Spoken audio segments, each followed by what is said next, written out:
Now let's just try to edit this header. So if I hover over to this header option, you can see we have all of these different options. But if I hover over here, you can see we have this tiny pencil icon. So just click on this tiny pencil icon. And once you will click on this tiny pencil icon, you can see we have this header builder showing up right here. Again, the same thing, if you click on this cog icon right here, this will give you additional options. You can play around with these options, and then we have this primary menu, site title and logo. So in your case, if you want to place this logo in the center, you can basically hold and drag it in the center, and this is place this logo right here in the center. And you can insert something else here. If you will click plus, you will have a ton of different options. So you can insert this button, dividers, language switcher, and the widgets, anything that you want to. So what I actually want to do is to insert a button. So let's just insert the button right here. Remember, we have added the button settings. So let's just click on this tiny pencil icon, and once you will click on this tiny pencil icon, this will give you some additional options.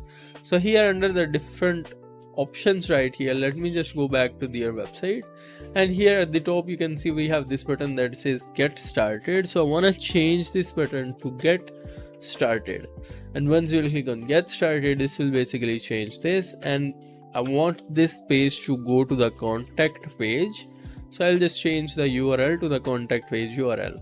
And then you can just click on this design options right here, and once you will click on design options, from here you can just reduce or remove this corner radius options right here, and it will basically remove all of these corner radius. It will get updated, don't worry. Now I want to drag it back in this first column right here, and the button will go right after this primary menu. So everything should look something like this. I think what I actually want to do is to insert the corner radius back, so we'll have the nice corner radius, and it basically looks fine, so I'm comfortable with that.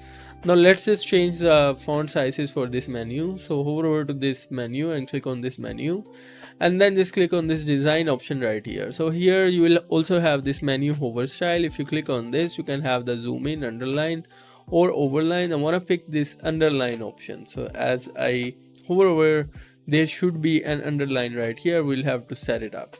So sub menu animation, we can also have the animations for the sub menu. In our case, we don't have a sub menu, so I'm not going to play around with this, but you can play around with this however you want to. Now let's just scroll down, and in here you will find some of the other options. You have this border color, border radius, and then you have this menu color. So under the menu color, you can see for the normal we have this black color, and for the hover we have these blue colors, and you can see these are looking fine. Then we also have this shadow options if you want to use, and then we have this font family options. So click on this font family option, and where it says font size, I want to increase the font size to 18 pixels, and then I also want to change this case to the uppercase, something like this.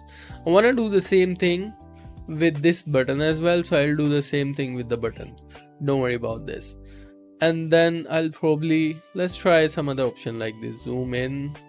I guess it's not working for me right now, but you can basically add these options from here. Now let's just click on this button right here. You can go to the design options, where it says font, you can click on the font. I'll change the font to 18 pixels right here, and I'll change its case to the uppercase, something like that. And then we have this logo option right here, so you can just click on this logo, and if you'll go to the spacing or margin options, you will have all of these different options here as well. So once done, this is basically how you can create the header and the footer. And then in order to check if the header is responsive or not, you can just switch between the devices from here. Now if you click on this tablet device, you can see we have our logo, and then we have this toggle button. You can see there we have this toggle button. So you can just click on toggle button, and here it will give you some additional options. You can pick from the design. You can pick this design or this design, entirely your choice. I'm going to pick this design from here, and then from here you can choose the design, whether or not you want to have an outline or you want to have this fill kind of effect. So here I'm going to pick the fill, and then you can click on this design option, and here where it says background color, you can change the background color. So I'm going to pick the dark color for this one, and now you can see this is changed to the dark color.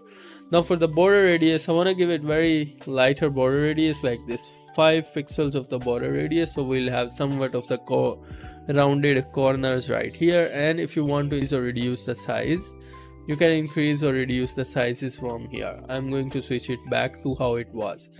Now here you can see we have this toggle button, and here you can see we have this off canvas menu. So if I click here, this basically show up the off canvas menu.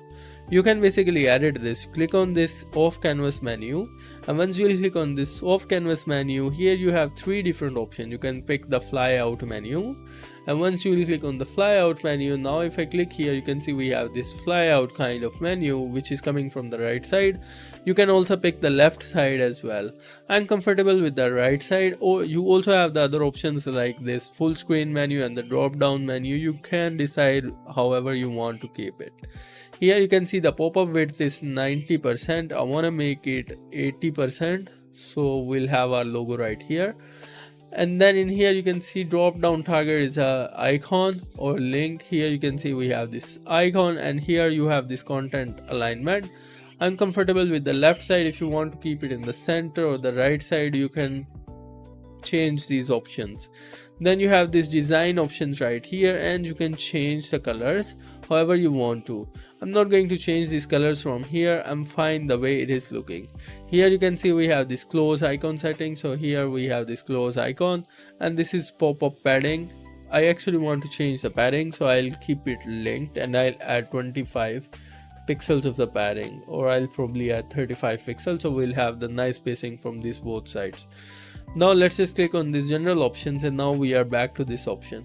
Now if you click on this off canvas menu, here you can see we have this option. So first of all, let's just add the item divider. Now you can see we have a divider between the items.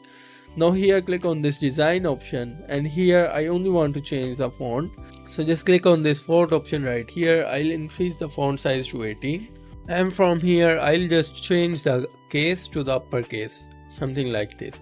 And you can see this is how it looks. Let's just close it. And now if you will pick this mobile device from here, all the styling that we made on the tablet devices will follow up. So if I click here, you can see we have our menu showing up like this. So you can just close it from here. Now for this spacing option, I'll just click here where it says height. You can just click on this design option, and then you can just play around with this padding option. So you can reduce the padding from here, and then where it says margin, we don't use generally margins here. So just click on this general options, and where it says height, let's just give it 80 pixels, I guess 50 pixels. We don't have much of the height here, so that is why it is not getting applied. Then once that is done, we also have an border applied here, which is looking fine. And this is basically how you can create the responsive headers using the Astra header customizer in the Astra theme.